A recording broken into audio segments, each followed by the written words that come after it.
Hello दोस्तों, स्वागत है आपका हमारे इस नए वीडियो में। आप देख रहे हैं आपका अपना यूट्यूब चैनल अप्रेंटिसशिप गाइड, जिसमें है ऑल अबाउट अप्रेंटिसशिप ट्रेनिंग।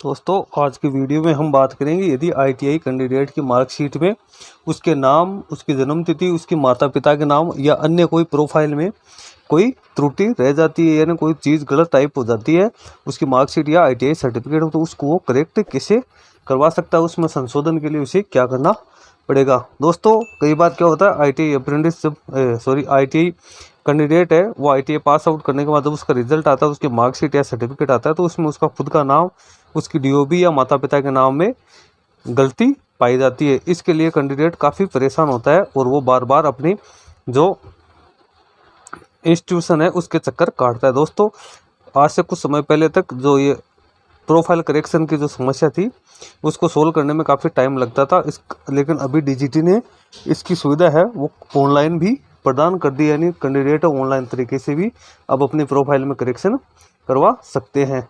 और दोस्तों यदि कैंडिडेट चाहें तो वो आईटीआई इंस्टीट्यूट में जाकर भी इसकी कंप्लेन कर सकते हैं। फिर आईटीआई जो उनका इंस्टीट्यूट है वो अपने स्तर से भी उसकी प्रोफाइल में करेक्शन करवाता है। और आजकल जो डीजीटी ने अपना जो ऑफिशियल पोर्टल है उसके ऊपर भी इसके करेक्शन की सुविधा प्रदान की। हम आ गए हैं डीजीटी की ऑफिशियल वेबसाइट पे, इसकी में दिया हुआ है सर्विस डेस्क। आपको सर्विस डेस्क के ऊपर क्लिक करना है। जैसे आप सर्विस डेस्क के ऊपर क्लिक करोगे तो यहाँ पे लिखा हुआ है register your complaint only for trainees. तो यहाँ पे आपको अपने मोबाइल नंबर या ईमेल आईडी से आपको लॉगिन करना होता है। यदि आप अपने मोबाइल नंबर डालोगे तो मोबाइल पे ओटीपी आएगा, ईमेल आईडी डालोगे तो आपकी ईमेल आईडी पे ओटीपी आएगा। वो ओटीपी आपको यहाँ पे इंटर करना होता है। उसके बाद में आप लॉगिन पेज पे चले जाओगे। ये यदि आप ऑनलाइन रजिस्टर करते हो कंप्लेंट, उस स्थिति में आपको काम आएगा। मैंने यहाँ पे अपने मोबाइल नंबर डाल दिया, अब मैं लॉगिन हो गया हूँ इसके लॉगिन पेज पे। यहाँ आ गया डीजीटी सर्विस डेस्क। यहाँ पे आपको 3 ऑप्शन मिलेंगे। कंप्लेंट पेंडिंग, यदि आपकी कोई कंप्लेंट पहले से पेंडिंग चल रही है तो वो यहाँ दिखाएगा। कभी कंप्लेंट इन प्रोसेस तो वो इस कॉलम में दिखाया। फिर कंप्लेंट क्लोज आएगा तो वो इस कॉलम में दिखा। तीनों 0-0 दिखा रहे हैं, मैंने अभी कोई कंप्लेंट नहीं डाली है। अब आपको कंप्लेंट है वो रजिस्टर करने के लिए ऊपर जो 3 डॉट के निशान दिए हुए हैं उसके ऊपर आपको क्लिक करना होगा। जैसे आप इस पर क्लिक करोगे तो आपके सामने ऑप्शन आएगा लॉज कंप्लेंट और नीचे आएगा कंप्लेंट हिस्ट्री। तो आपको लॉज कंप्लेंट पे क्लिक करना है। जैसे आप लॉज कंप्लेंट पे क्लिक करोगे या रजिस्टर कंप्लेंट का एक फॉर्म ओपन हो जाएगा। इसमें सबसे पहले तो आपको कैटेगरी सिलेक्ट करनी, यानी आप कौन सी किस कैटेगरी की कंप्लेंट करना चाह रहे हो। तो यहाँ पे आपको कैटेगरी सिलेक्ट करनी होगी।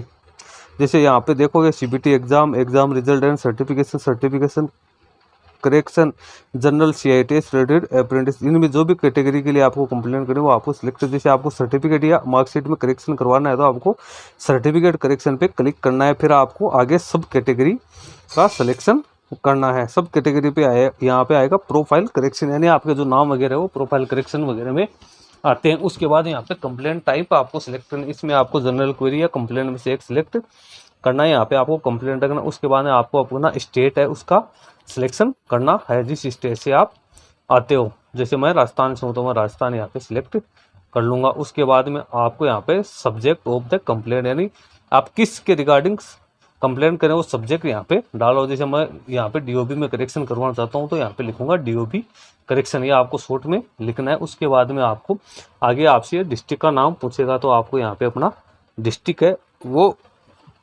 सिलेक्ट करना होगा।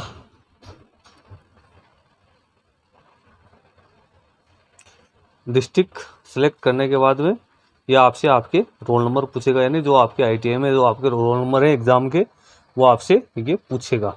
वो रोल नंबर आपको यहाँ पे केयरफुली इंटर करने हैं। फिर एग्जाम के टाइप है आपको यहाँ पे वो इंटर करने। उसके बाद यहाँ दी हुई है कंप्लेंट डिटेल मैक्सिमम 500 वर्ड, यानी आपकी जो क्या कंप्लेंट है वो यहाँ पे डिटेल में आपको फिलअप करनी है। यदि आपकी डीओबी गलत है तो आप डीओबी के बारे में बताओगे कि मेरी एक्चुअल में डीओबी ये है, जबकि मेरी आईटीआई मार्कशीट में ये डीओबी अंकित हो गई है, मैं इसको करेक्ट करवाना चाहता हूँ। यदि नाम में कोई दिक्कत है तो आप नाम के बारे में यहाँ पे सारी डिटेल्स है वो 500 शब्दों तक आप यहाँ पे लिख सकते हो।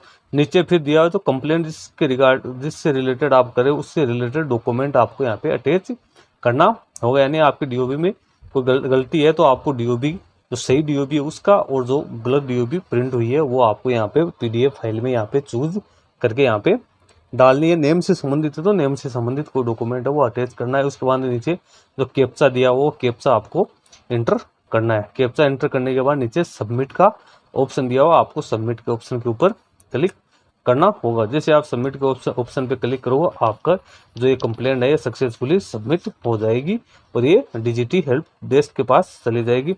दोस्तों ये सबमिट होने के बाद में इसके करेक्शन में आपको थोड़ा टाइम लगता है। आपकी जो रजिस्टर्ड ईमेल आईडी या मोबाइल नंबर है उसके ऊपर आपके पास इंटीमेशन भी आता रहता है। आप इंटीमेशन को भी चेक कर सकते हो। इसमें थोड़ा सा टाइम लगता है, 30 से 45 दिन के बीच में लगभग करेक्शन होने में टाइम लगता है। और आपको इसकी जो कंप्लेन है वो आपको अपने जो ITI है उसमें भी जाकर आपको कंप्लेन करनी होगी। अब आप कंप्लेन की हिस्ट्री देखना चाहो तो कंप्लेन हिस्ट्री पे क्लिक करके सारी हिस्ट्री चेक कर सकते हो। जो भी स्टेटस होगा वो आपको यहाँ पे शो हो जाएगा। उसके बाद में आप इसको लॉग आउट कर सकते हो।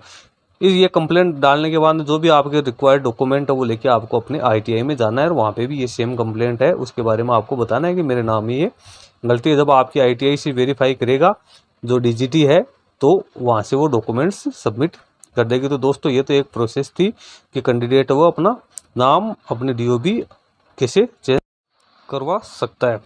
लेकिन दोस्तों एक्चुअली में होता क्या, कैंडिडेट को ये प्रोसेस काफ़ी लंबी लगती है और उसको जानकारी नहीं होने के कारण वो पोर्टल के चक्कर में नहीं पड़ता है और ITI के चक्कर लगाता है और ITI में अपनी कंप्लेन करता है। फिर ITI ये रिलेटेड डॉक्यूमेंट है वो DGT में भेजकर इसका करेक्शन करवा देती है। बाकी कैंडिडेट चाहे तो इसको ऑनलाइन तरीके से फॉर्म फिलअप करके भी ये करेक्शन करवा सकते। दोस्तों कई बार DGT द्वारा इसका लिंक भी ओपन किया जाता है, तो उस लिंक के माध्यम से भी आप अपनी जो ITI की मार्कशीट में यदि कोई प्रोफाइल संबंधी करेक्शन करवाना है तो आप वो भी करेक्शन करवा सकते हो। समय समय पे DGT द्वारा ये लिंक ओपन किया जाता है। ये NCVT MIS पोर्टल के ऊपर भी आता है और DGT की ऑफिशियल वेबसाइट पे भी ये लिंक अवेलेबल रहता है। तो आप इसकी ऑफिशियल वेबसाइट है उनका भी विजिट करते रहो। बाकी कोई दिक्कत हो, ज़्यादा जानकारी आपको पानी हो तो आप NCVT MIS की ऑफिशियल पोर्टल, DGT की ऑफिशियल साइट या जहाँ से आपने ITI पास आउट की है उस इंस्टीट्यूट से आप संपर्क कर सकते हो। दोस्तों आपको हमारा वीडियो अच्छा लगे तो लाइक शेयर जरूर करना और कोई क्वेरी हो तो कमेंट करके बताना। आज की वीडियो में इतना ही, धन्यवाद दोस्तों।